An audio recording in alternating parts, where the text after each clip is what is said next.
Chapter 5, Mark of a Thief. Nancy tore the coat from her face.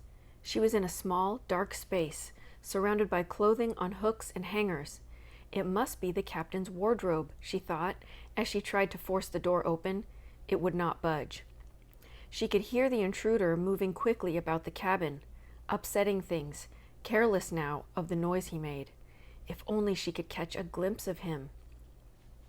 Nancy put her eye close to the keyhole, but the key was in the lock, and she could see nothing but a glint of light. She began a careful search of the door panels for some tiny crack through which she might watch the man's movements. At last she found one, a small hole halfway up the right panel where someone had driven a nail. Nancy glued her eye to the tiny opening and waited with bated breath for the prowler to cross her line of vision. When he did, Nancy gave a little gasp. Grizzleface! He had a chisel in his hand and began forcing the lock of one of the desk drawers. The fine wood splintered. Seizing the drawer, the man dumped its contents upon the floor. Then he did the same to the other two drawers. What was it he hoped to find? Whatever the sailor wanted, it was not in the drawer. He abandoned the heap of things he had dumped out and began to explore the polished oak wall next to it. His big hands passed quickly over the wood, pressing here and there. Was he looking for a secret spring which would open one of the panels? Then, as suddenly as he had come, Grizzleface left. The cabin was silent. Nancy waited, wondering if he would return. Perhaps he had gone for an accomplice. Or he's searching in another part of the ship, she said to herself. Once more, Nancy tried to force the door. It was heavy, and her only reward was a bruised shoulder. The air was becoming bad, too. In a moment, she sighed with relief. She had heard two familiar voices. Bess and George were coming down the companionway. She shouted and pounded on the wardrobe door. "Nancy!" Bess cried in a panic. "Where are you?" "I'm locked in the wardrobe," Nancy answered, but George had already turned the key to let her out. "Hypers!" George breathed. "Who locked you in here?" "Grizzleface, and look what he did to Captain Easterly's desk," Nancy said, pointing to the heap of assorted articles from the drawers. "He's searching desperately for something. He even felt along the wall as if he hoped to find a secret panel." Nancy said she was sure he had been frightened off the clipper by the approach of the cousins. "Then why didn't we see him?" Bess countered, edging toward the door. Nancy reminded her of the mysterious exit of the old fellow that morning. He had probably left the same way. "And I'm going to find out where the place is," Nancy determined. "Not now," George suggested. "Let's investigate this cabin. Do you suppose there is a secret panel?" "Oh, come on," Bess pleaded. "We can return in the morning, and Captain Easterly will be here to protect us," she urged. "Why don't you go ashore and wait?" George suggested. "Nancy and I want to see if there's anything to this secret panel idea." Bess hesitated. She did not want to stay on the clipper, yet she did not like the idea of being thought poor sport. Suddenly she had an idea. She would ask the dock guard to come aboard. Without telling the others her plan, Bess left the cabin. George and Nancy continued their search. George had taken off one of her sandals and was tapping along the wall with it. Bess had been gone only a minute when there came a blood-curdling scream. Nancy and George rushed into the passageway and around a corner. Bess was huddled against the wall, shivering with fright. "Oh, Nancy," she whispered, "a head came right up through the floor." "What?" George exclaimed in disbelief. "It did. I saw it." "Where did you see it, Bess?" Nancy asked quietly. "Down there, in the middle of the passageway." Bess pointed a shaking finger. Nancy and George went to the spot and bent over to examine the floor. Nancy discovered a small hatch with an iron ring. She and George lifted it, despite Bess's fearful protests.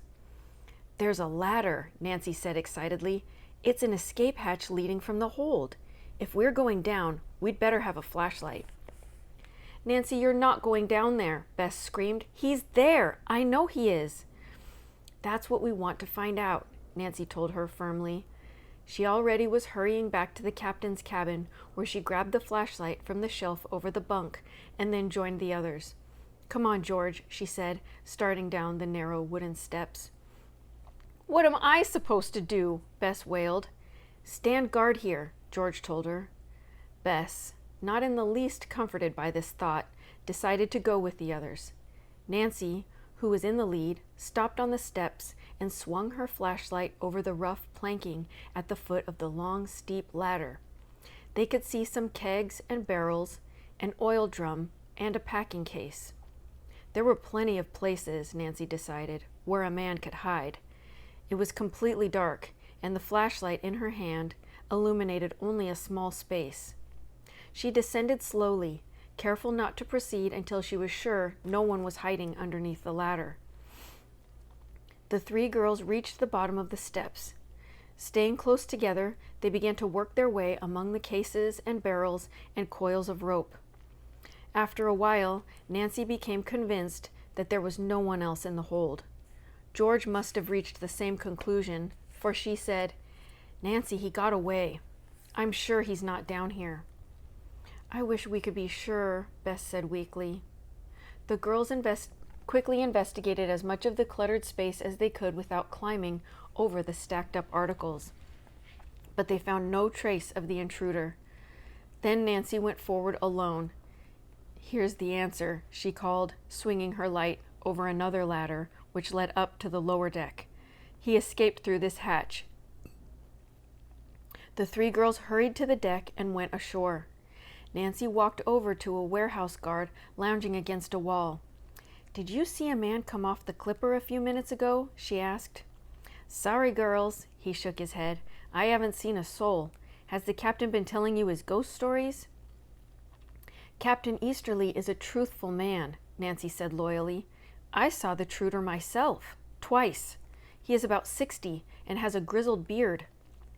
The watchman gave Nancy an odd look from under his black eyebrows. I never saw anybody of that description around here, young lady. You a friend of Captain Easterly? Nancy said she was, and hurried away before he could ask any more questions. The girls found a taxi and went straight to the hotel.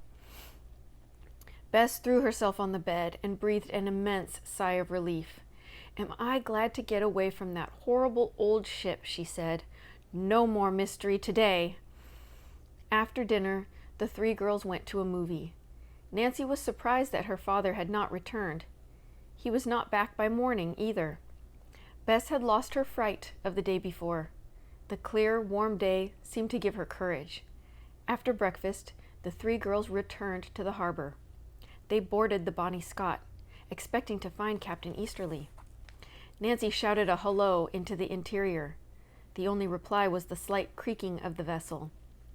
The captain's morning paper, neatly folded, lay on the deck where it had been pitched by a delivery boy. Maybe something has happened to him in his cabin. I'm going down to take a look, Nancy declared. Please don't, pleaded Bess, whose apprehension had returned. Let the police investigate this. If anything's wrong with the captain, he needs us immediately, Nancy reasoned, hurrying down the companionway.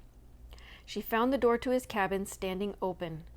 The girl was shocked at the sight that met her eyes. The captain's bed was torn apart, and the drawers beneath it had been forced out and splintered. The wardrobe door gaped open, and clothing was strewn about the room. An old chest looked as though it had been hacked with an axe, and there were great gashes in the beautiful paneled walls. Oh, Nancy, Bess gasped. Who would do such a horrid thing? George shook her head. The captain will be terribly upset when he sees this. Old Grizzleface must have come back during the night. I'm calling the police right now, declared Nancy. Detectives Mallory and O'Shea of the Boston Police Department arrived promptly. With thoroughness and efficiency, they examined the damage in the captain's cabin and investigated the entire ship, looking for some clue to the vandal. In the meantime, the girls straightened up Captain Easterly's quarters as best they could. Finally, the detectives returned and summed up the situation.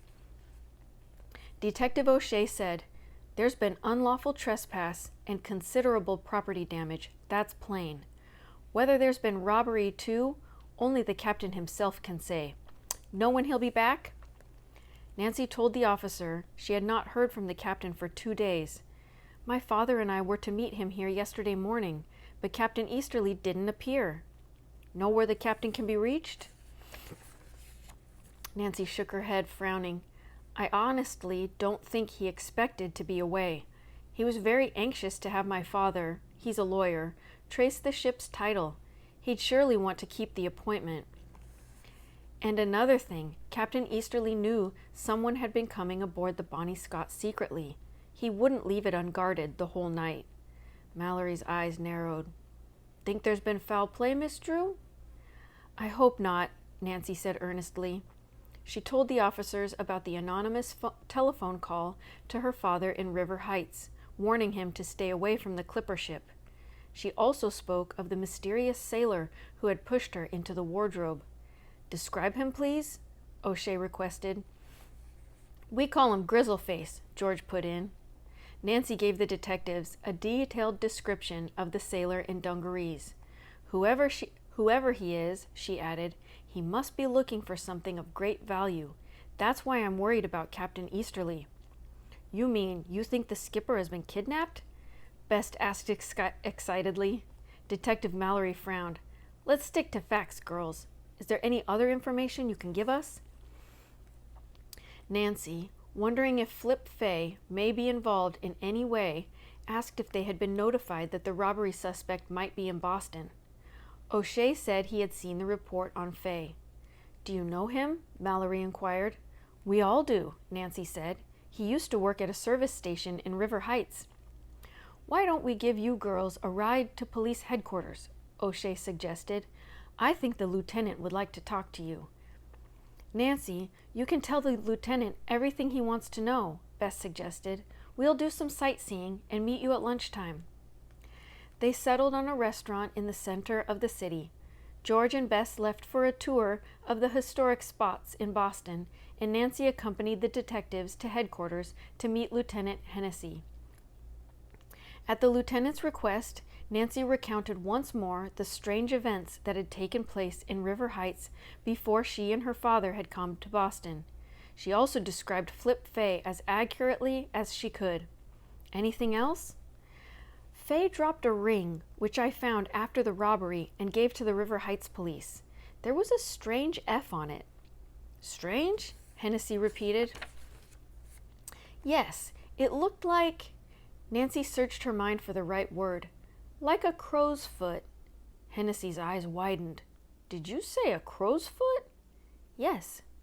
The lieutenant went to a file of records, pulled out a folder, and handed Nancy a sheet of drawing paper. "Something like this?" he asked. Nancy's heart gave a leap.